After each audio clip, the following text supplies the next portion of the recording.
I'm Evan. And I'm Danny.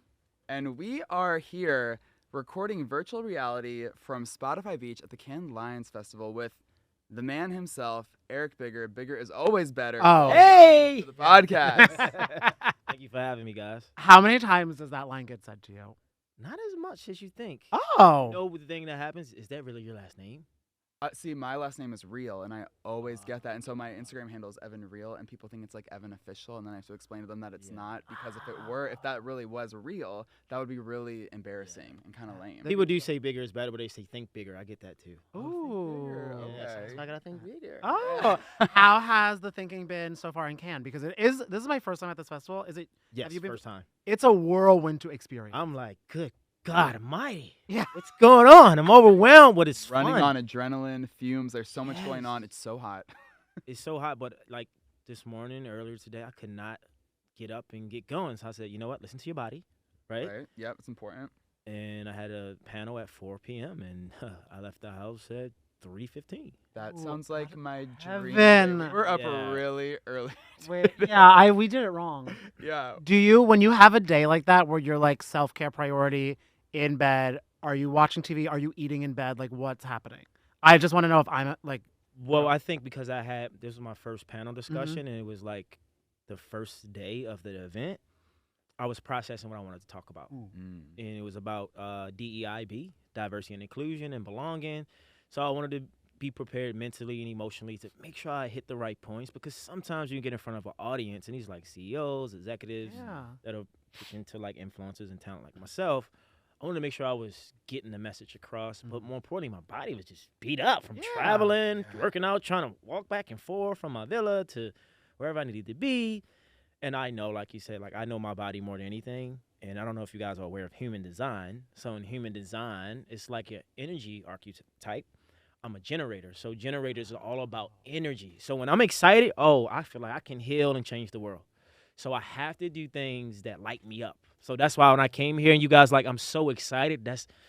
But if I'm like not, I'm frustrated, and usually I'll do things because I think I should or I feel obligated, and then my energy burns out, and then I can't be that joy or bundle of energy that I am when I'm lit up. Wait. feel that- Well, I'm glad that we're lighting you up. Yeah. Yeah. Saying that, I like, that would know. have been the And ultimate I diss if we weren't if you lighting leave. you up. I don't know if we could take all the credit because your teeth really do light up anyway. Because like those are they are perfection. Most Thank you. But- amazing smile we've ever seen. I feel that's such a real thing too that a lot of people struggle with when they're like when like I even look at my schedule, I'm super busy, or my friends are like, I've said yes to 9,000 things this week, and I'm like, well, what of them do you want to do? And they're like, 2. Yeah. How did you get to a place internally where you're more comfortable to like Say make, no. because you said you were like people please. How do you say no as a people pleaser? Yeah, How you so saying we that? talked before we got on air Yeah. about, I was having this ego death, Yeah. killing off the old identity or expanding to a more greater or bigger identity of who I'm becoming, what I need to be. And most of my life was people pleasing, saying yes, making everybody happy. So the download I got, because I do a lot of work on myself, is that I was asking myself, I said, Eric, do you love yourself? Did you accept yourself? And I said, I don't. I only love and accept myself if I'm making someone happy, helping them, or if I'm successful. Them things are not happening. I don't love myself. I'm not. And so I was like, where's that coming from? I said, that's a childhood wound. That's trauma from a past. When I was a kid, I thought to get love, I had to do and not be. Mm. To be accepted, I had to stand out. I had to be successful. Mm. Look at me, I did it. And then I realized, like I was telling you, I did all these things. They were great. They were phenomenal. But it also came from a wrong place. At the time, it was right. And now I'm realizing, like, is that something I really wanted? Is that something that fulfilled me? Do you feel like you've completely let go of the old self? Like, have you? I'm probably past like 93% let go. Okay, that's Oh, that is that's impressive, great. yeah. That's a high percentage. Yeah. And did these conversations, like you said, because so much of it from childhood, did you have conversations with your family about like, this is how I felt growing up, and maybe I wasn't open about it because you were putting Well, yourself in a... I think what most people don't know from when I was on TV at the time, a lot of that triggered them because they didn't know. Oh. I was the lost child most of my life, and I don't want people to take the connotation of loss as negative, but I was the child in the environment I grew up. I did well. So I was, oh, you don't have to worry about him. He's fine. He's responsible. He Take shows care of up on yourself. time. Mm-hmm. But really, I was really suffering and being alone. No one talking to me and no one asking if I was okay or I'm proud of you because I did all the things you would want a child or a teenager to do. But I was lost in all that because I was so responsible, but yet, was I? And so I always felt like I was a parent before I was a child because I took care of everybody. It's And really then, interesting that your journey within the Bachelor franchise kind of jump-started you reflecting. Yeah, it did. And I don't, like, do you think that you The would've- show healed me. Yeah. It was free therapy. So, like, if you hadn't done it, maybe you wouldn't have been inspired to prioritize your And I mental just health. think that was God telling me, I got you.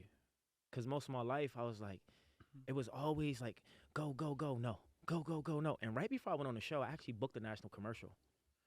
And that was the contrast, like, what's the chances of me booking a national commercial but going on the show? And I was like, that was 2 years. I didn't book anything. But it was like, when I went on the show and I was traveling the world, he's like, I got you. Have more faith, trust, and let go. And I think because of the fear or scarcity, I was trying to control my outcomes because that's how I had to survive. So really, I was lacking faith because I was like, no. When I was on the show, the producer like, you want to know everything because I was trying to control the outcome. Where we going? What's going on? What do we have to do? And I was just, but I realized I really was having like anxiety. I was anxious all the time. Yeah. I was never present. And so now, like, getting this information and learning and growing, like, I'm okay with surrendering. And you almost wish that you could redo your Bachelor Nation experience with this new mindset? No. It wouldn't, because it wouldn't turn out the same. Because I had to go through so much within myself to figure out who am I? What mask am I putting on today? And why am I doing that? And where is that coming from? And who am I trying to make happy? But am I happy? Right? And so I think a lot of times our identity is wrapped up in who we serve, who we want to love us, or what we think. And so I was listening to Tony Robbins the other day. He said, success is getting what you want. Fulfillment is doing what you're made for. So I'm doing what I'm made for now. That's the old self is success. Oh, I want to do the things I want. But it wasn't fulfilling after time went on. Like, it's not enticing no more. I love how part of your fulfillment is being so open about mental health and things people go through. And because you are a public figure who is on reality TV, you see so many times people that have been on reality TV having stress and anxiety, even maybe before, and it was amplified, or just from like viewers or just seeing themselves on TV. Has anyone like reached out? Like, have you been able to help any reality stars that maybe like reached out to you as like, you're doing something that like I'm feeling confused about? Yeah, so on the show. So we had a therapist. I don't know if people know, but they provide a therapist for the show when you're going through something. So it was probably 8 or 9 weeks I haven't seen the therapist.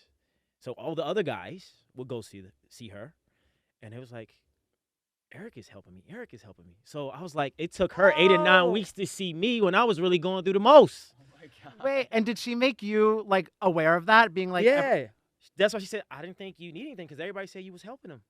And so, you know, this person is a friend of mine, and I'm going to say it on record because I don't know how people feel about him in the reality world.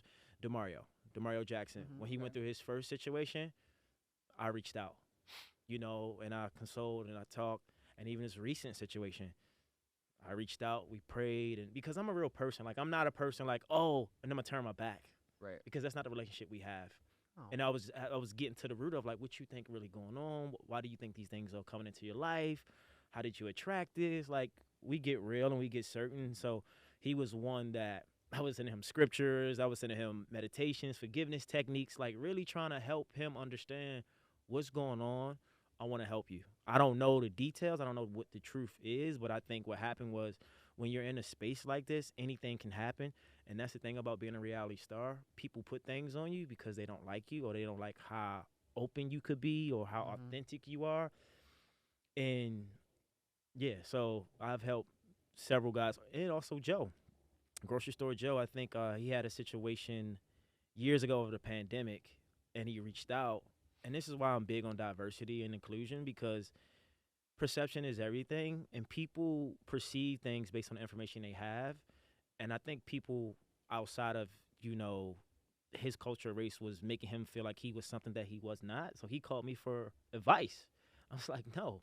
So I actually, like, went on record. I don't know what live it was. Like, I didn't say his name, but it was more so like, no, he's my friend. Don't ever think he's this or that.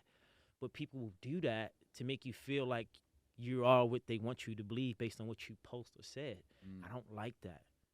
And so I'm like the friend, like I'm protecting my friends at all costs. It seems like there's a theme of you sort of supporting the underdog.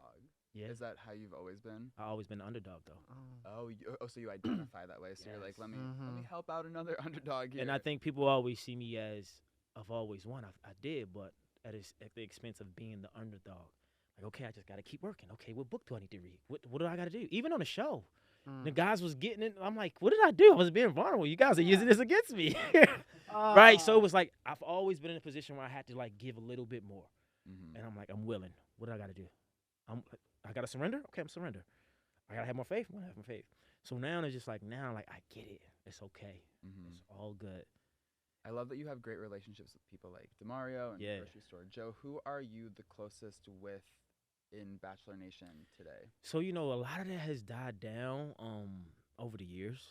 Me and DeMario, we exchange like text messages or like DMs here and there just to keep each other motivated. I talk to Joe sometimes periodically, like in and out, depending on what's going on.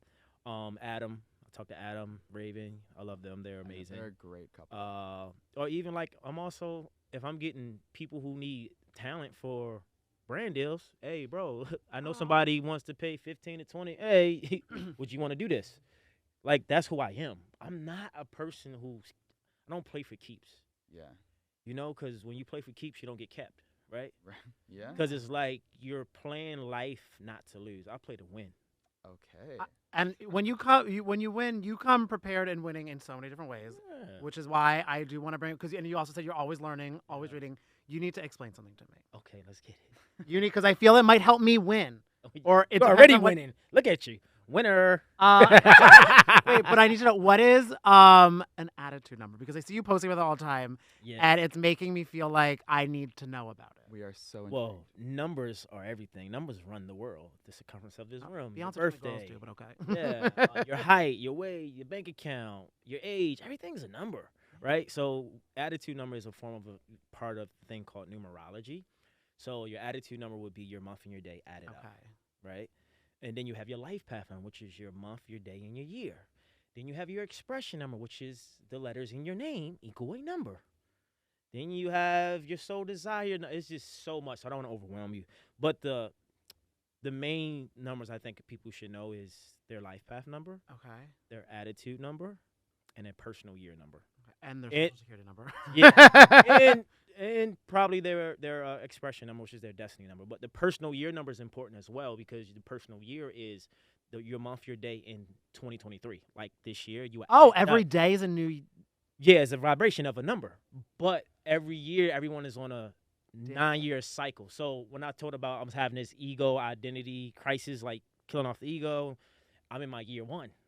Personal year, so I feel like a brand new being. This is why all of these things are happening. So because I have the information, I'm aware, even if it's uncomfortable, what's going on with me. Oh, I like that. You get what I'm saying? Yes. Okay. Give us. Can you do our attitude numbers? Yeah. So which one you want to do?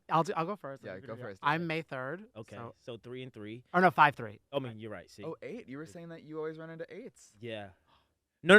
Hold on. No. Okay. No. He is an 8. Right. No. You're right. No, you're right. I'm wrong. Okay. Right. Let's be real here. So 5 and 3. That's an 8. So you have the attitude number of an 8. So 8 people who have the attitude, you're more like a leader, a boss. 8 is the number of abundance and infinity. So it's kind of like karma too, the good and the bad. So you're more like, I can't say you're money driven, but you're about the money and about business. I do like money. It's about the bag. Yeah. About the back. Let's get the bag. Number 8. You see all the stores on the street? Yeah. Let's buy them. If you see my 8 buying some things. So that's your attitude. So then you would add the 8. I'm gonna give you your personal year number. Then we get into your life path number if you want to reveal your year. But anyway, so then you would do 8 plus 7. So 2023 equals 7. Okay. So 2 plus 0 plus 2 is 4. Plus 3 It's 7. Okay. So that's why we're all in the universe, a universal year number of 7 collectively. Oh, that's So 7 is a spiritual number. It's like introspective, reflective, it's deep. Anything that's unseen or at the surface is coming to light. That's why all these things are happening in the world, if you think about it. So now for you, to make it more personal, you take the 7, which is 2023, and your attitude number, which is 8. 8 and 7 is 15. 1 and 5 is 6. So you see how that 6 came back around? It's weird. Yeah. I did say 6, right? So 6 personal year number is more like, you look at the number 6, it's like a baby in a womb, right? You're always giving service to others. So this year, you're probably running into like taking care of people come to for help, family, friends. I don't know if you're in a relationship or you're not. I'm so sorry. Are you in a relationship? Yeah, I am. Okay, well, I was going to say we can try to find people. Everyone can find someone for me then. Right, but anyway, so 6 is also like love and harmony. So you even seeking a relationship, want to be in one or grow it. You might want to buy a new home. Ooh. So it's a very like motherly, fatherly like number. You're grounding, beauty. I like that. Number 6, so that's your personal year For my number. year, oh. And then your attitude's 8. So what year were you born? 1994. So 1 and 9 is 10, 10 and 9 is 19, 20, 21, 22, 23. So 2 and 3 is 5, 5 and 8 is what, 13, 1 and 3 is 4. Oh, so your life path 4. So Beyonce. Oh, okay. She loves the number 4. So life path 4 is a builder, right? Oh. They don't like to skip steps. They need a list, right? Structure. That's my manager. He's a 4. Oh, okay. Yeah, so it's all about a lot of powerful people are 4s. Like Oprah's a 4, Bill Gates a 4, I believe Drake is a 4. Oh, okay. Because you're all about building. Yeah. You know, like you're building things. So with that 4 and an 8, yeah, you can be pretty successful with discipline and consistency. That is very I like. Danny. Okay, wow. He's consistent. He's disciplined. Yeah. He's building. Wait. Okay. Thank you for enlightening. I like that. And then you have your personal month number. That's too much, but we can stop. I would make you go through every single number for me, but I am curious about Evan's now too. Okay, I'm February 18th, so 218. Okay, so 1 and 8 is 9, right? Yeah. And then 9 and 2 is 11. Okay. So you could take the 11 and dilute it to 2. Because Okay. usually in numerology, nothing can go above a 9. However, there are master numbers 11, 22, and 33. Oh. So I'm a master number 11, Oh. but also they still has a vibration of a 2, which is more like diplomacy, diplomat, tactful, self-sacrificing. They're more the mediators. Oh. So you have an attitude of like accommodating people, making sure they're okay. Yeah. I do like to accommodate. Yeah, you're really a good person at here and there. you're good at like putting people together, or like good with like relationships, like with Okay. people. Like even when I felt you, I was like, oh, like the way he acknowledged me, he didn't make me feel like, are you Eric? He didn't like. It was more like welcoming. It was warm because they were like questioning me at the front, You know, not in a bad way, He is family. but it was just like it felt like I knew him. Oh, I love that. It was, so then you do your 2, so we did 2 plus 7. Oh, it's a 9 personal year. Okay. So a 9 personal year is completion. Getting rid of all old things, letting go loose ends, things that don't serve you anymore, Okay. right? And then I'm get rid ready to let go. because you're going into your 1. See what I'm saying? Wait, what is it? Because he's getting married this year, going into a new year. Like I feel like that's a. But that's what they say. Because in the 1, because like you asked about the relationship part, like this year was the first time I allowed myself to, and it's a year 1. So usually in a year 1, new things take place like that. Interesting. Oh. Yeah, so next year, so everything this year you're getting rid of, you're clearing up, and then you're going into that 1. Oh. And then, so that's so your personal year is 9. Attitude to what year? 91. So 1 and 9 is 10. 10 and 9 is 19. Plus 1 is 20. Oh, you're 4 as well. Oh. 4 okay. gang. Okay, Love builders, that. you guys build. We're building. Okay, Bob the Builder. Yeah, so people listening, life path numbers, look it up, Google it. By the way, you can follow me. I got a numerology course coming out. Oh, okay. But anyway, The way I'm gonna take it. I like Yeah. need more. I need you to talk to me more about this. yeah, but then here's the thing, and I'm gonna be very transparent because I think the world is changing. I think the world is becoming more spiritual. When I say spiritual, do not mean religion. I mean being more tapped into their higher self, their instinct, their intuition, their discernment, right? Their gut instinct, like really listening to it, Right. and not like disowning it because like, oh, that's worldly stuff that they say I shouldn't feel that way. And I believe the world has programmed us and conditioned us not to know ourselves. So I tell clients, I tell people, all the information I'm getting, I work on myself to understand who I am. I call it the book of you. So the more you know about you, the better your chances are to live the life you're supposed to live. You're not going to question the things that might seem weird. Like, why am I overzealous in this? Or why am I super excited? Or why am I you know, I want to have sex all the time, or why do I like? There's a reason these things exist, but we question if it's not part of the norm, and sometimes that's not healthy because then you self-diagnose yourself as something negative, where this is probably part of your purpose, right? And so I'm always about, okay, we see the surface, let's get to the root. Yeah. Because let me get to the root now, and I know, okay, That's the what good foundation. stuff is, yes. Yeah, and you guys are good at building foundation, right? Because you're the force. This feels Sure. less like a podcast and more like a sermon. I Yeah, know. like this is a I whole love it. Yeah. word. There's a reason why you're here at Cannes Lions, like speaking on panels. And you came And here listen, at though. Influential, right? Yes, and that's been my dream. I'm here to Cannes. No, To To talk to us? both. This is the dream. No, but like I literally called my grandmother this morning, my mom and my dad, and I had to acknowledge them for everything, just bringing me here, being in my life, however they were. Yeah. I always had visions in my mind that I wanted to travel the world and speak. I never said to what capacity, but this is like a dream of like, this is what I'm supposed to be doing. This is the next phase of going into my higher self, my more authentic self. Yeah. Me not hiding anything because I feel like I'm this person that the world, i.e. me, created, because I don't want you to know that I'm hurting or I'm suffering. Like, no, I'm suffering. I just had a friend who had a panic attack and was questioning if they should live anymore. That's real life. The old me wouldn't say that. Oh, no, I'm fine. But that's not real. That's not helping anyone. No. Yeah. So I'm more like, okay, bring your shadow self to the surface. You got to be more intimate with that side. So I just want to see the world better. Like I said, the world is becoming more spiritual. You guys are powerful and impactful. So the more information you have about yourself, the better you're going to be for the listeners and the people you serve. I love and No one can be you more than you. And did you say you recently got in a relationship? You were saying, because I'm wondering, how does this approach help you with like Yeah. dating? Because like if you're just kind of like now, because I feel like you're Yeah. talking about like bringing your shadow self up. Yeah. Are you someone you're like, there's no small talk, like here's me, love it? Well, part of it was until part of it wasn't, because you don't know yourself until you're with someone, and you really thought you healed. Because how can you fully heal by yourself? You don't have a mirror. Where's your mirror? Where are these wounds coming up? I can't see what I can't see. I have blind spots. So I was able to like, wow, you're really hypercritical. Wow, you're really a perfectionist. Oh, you don't like to be wrong. Oh, look at you, Mr. Know-It-All. So it was good because it humbled me in a way that make me know like relationships in general of work. But I've always avoided them because of my fear of not, having the love as a child or growing up. So I'm like, I'm gonna just keep you over here. Or I realized like the women I were dating prior, I thought I really knew them, but I really didn't. I didn't allow myself to, because I wasn't allowing myself to engulf in that intimacy even more because of fear. Yeah. Everything in life is fear, love. If you're questioning something, I feel like if you're overly anxious and you haven't, it's fear. The root of that is fear. When love is involved, you don't even think about it. Is your girlfriend equally spiritual? Like, does she love to like level with you and have these really deep conversations? Yes, she's very deep. She's very straightforward and transparent. I don't think she's as spiritual, but I think she's as real as I am. And I think she's willing to challenge me. And that's what I always wanted, because I don't want no one to lie to me, to make me feel safe or feel good. And very smart, very intellectually sound, can hold a conversation. So it's just really like a mirror of, oh, wow, you're me and I'm you. Let's help each other. Yeah. I love you.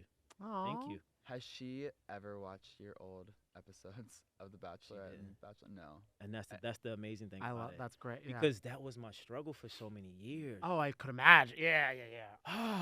It's like, are you really dating me for me, or are you dating me because of what? No, that doesn't matter to me. I don't. Like the image they have of you in your head. And even if they don't know and they go to my social media, and this before you could get the blue check, like, people, it's perception. Yeah. And so it was always a space, and I've dated women who were fans.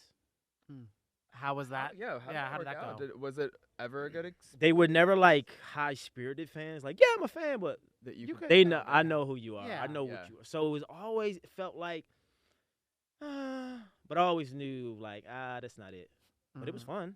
Yeah. What is like the telltale sign of like she's a fan versus like she really has no clue about my TV history? Like, what do they like say certain things on dates? Do they typically try to play it cool? Like, what's I can the feel vibe? the energy. I love people who get the elephant out the room right away. Just be like, hey. I had somebody tell me one time, listen, I'm gonna be honest. Me and my ex, we was fans of yours. Oh, okay. I was even like, the ex. I was like, what? I said, look, I respect that. Yeah. because you're not hiding anything. But at the same time, that anchor of who that person was at the time, who they are, like that still was a impact to how I could move forward.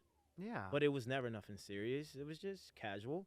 And what I did realize was that, and this is for anyone, I'm pretty sure you guys get this. And that's the thing about success and public success. People say they don't care, like, I don't care about that. And it's like, yeah, but if I told you I own this island, your perception of me would change. Yeah. Yeah. Yeah. So I was literally at the grocery store one day because I have a grocery store beneath my building where I stay. And the cashier was like, "Were you on?" I'm like, "Who told you that? Like, what's that about?" I was like, "Oh, come on, everyone's been on TV." I was like, "Stop." I'm like, "I get it, but," she's like, "I don't care." I said, "But your perception of me is going to change and she's like, "No, it won't." But it will. It's human nature. I also love I don't care. Asked you 5 times. Yeah, because I like to protect my energy. But it was because the gym in the building is a big gym. It's nice.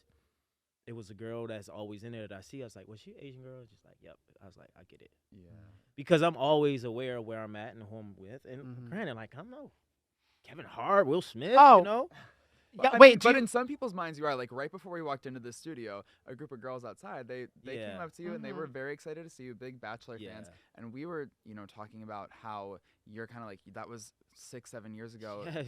You still remember it. But I was telling you, and I think this is so true, the era of the Bachelor franchise that you participated in, I think that was it. The franchise has evolved since then, and the people who were fans of the show back then, like, they're still like, you are a part of their heart. You know what I mean? Like, the franchise, I believe, in my opinion. And that's why I appreciate the Bachelor Nation so much. People always give it a bad rap, and I was like, listen, that show changed my life. Yeah. And I'm all about, I don't forget who was in my life and who was, even Rachel Lindsay, like, she was chosen at the time to be the girl that get me to a destination to learn more about myself, to grow, and to go to the next level. So I don't forget who was who. Because I remember who was in my life when I didn't have anything, and I remember who was in my life when I appeared to have everything. So I take mental note. I don't take people for granted. I don't take this opportunity. Y'all didn't have to have me on here, but I'm grateful because I am here, and I get to speak about something that's real to me, and you guys are sharing my story. So I just want to say thank you. Oh, I really appreciate being No, here. when we saw you were coming with Influential, we were like, we want Eric in the Spotify studio 100. As you would say, it's miracle season. It's a miracle season. Get your merch. miracleseason.com. What does that mean? Explain it for our listeners. So, this Miracle Season was a channel thought that came through me when I was in a trailer in CBS Studios in Studio City, 2017. Before I went on After the Final Rose, I was in it. Yeah, I'm gonna give you a real story. I was in the studio with Louis. Louis, shout out if you listen to this. I miss you, brother. He was my producer at the time. Okay. And March 13th, 2017, I remember so vividly because I was supposed to be on set for the commercial. But that was the day we showed up in a hotel, and I think it was in Agora Hills in L.A. And Louis comes to my room. I thought he was like one of the guys. He was like, a brolic guy, like, to come say hi. And he's like, "Yeah, my boy, you're about to go on TV tonight." I'm like, "Well, I thought we was meeting the Bachelorette on Thursday." He's like, "No, so find a suit, and you guys selected one of the 4 guys to meet the Bachelorette early." And I'm like, by the way, I don't know if you guys heard on the other podcast, I saw Rachel a week before I was supposed to see her. So if you go to my episode and see me getting out of the limo, if you really listen and watch my lips, I say, "Why do I keep seeing you?" And she was like, "I don't know." That was my 3rd time seeing her because I saw her in the gym prior to seeing her on that Monday after the Final Rose, where I went on the stage and I said, "Rachel Lindsay, it's pleased to meet you. Looking forward to, getting to know you. It's miracle season." And that's when we started dancing. And I was like, I hit a game-winning shot. But Louis was like, "Hey, I think you should say that," because it was coming to me. It wasn't like I was like, "It's miracle season." And then Chris Harrison took it on, the whole Bachelor Nation, and it became like a thing. So now it became a brand, and what I realized after the show, it's miracle season is a metamorphosis, it's a transformation. Look at when a woman is carrying a seed for those 9 months, what comes out after that? A miracle, but the real miracle is all the pain she endures on that journey. So on the show, I went through all this pain and challenges, but I fell in love. That was my yeah. miracle season. Season. So now when I say anything is a miracle, getting up this morning could have been tough for some people. Getting a new job, finding a relationship, a promotion. Right. You got to go through some type of process. Getting here, 11-hour flight. That's not fine. But look, I'm on the podcast. It's miracle season.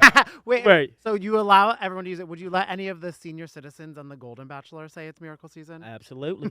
And are you excited? I think that's kind of a cool pivot for them to. So here's the thing, which is so interesting about the name. It's so powerful. 2018. Shouts out to Eddie Young. He was my producer as well.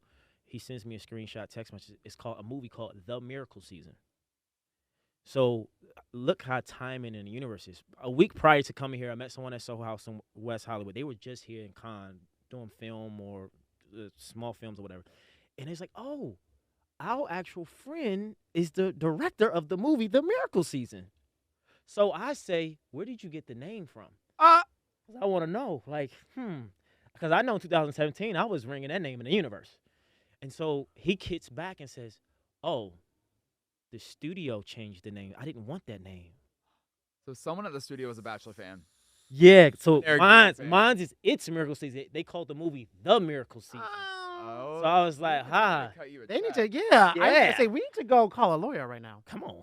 But it's like that's how powerful the universe is, and it hears things that are powerful and potent for whatever reason. But that's why I said it wasn't me. It was my higher self. It was God. I didn't it came to me. And so there it is. Well, we are so glad that you came to chat Yes. with us because we could keep you for so long, but we are at a beach and we want to let you go have a little fun because we know you are booked and very busy. I appreciate it. Yeah, listen, I love this podcast. Oh, thank You need me to you. do a drop? Come on, Spotify. I love this podcast because this is what I just love real people, and I think to be honest, being in LA for so long, you don't get that, man. There's I'm from Baltimore, where it's like you can't fake the real. Like you see what you see. Yeah. So I just really appreciate genuine, authentic people who are just real. So I appreciate your realness. We appreciate Real, that. right? I'm also a Maryland boy who now lives in LA. What? I'm part of Jersey Maryland. through and I'm from through, PG County. Get out of here. Yeah. I went to Howard Community in Columbia, Maryland, but I went to Hampton University, but I know all about PG. Yeah. Look at it. Look at that. Look at us now. DMV. Yes. Let's get it. We love New LA. Jersey as well. That's Hey. good. If you want real people, they're all there. For real. Keep it real, but yeah, this was amazing. Thank you guys, and more success, more power, more progress. Progress equals happiness. Download this episode and all other episodes, and let's keep winning.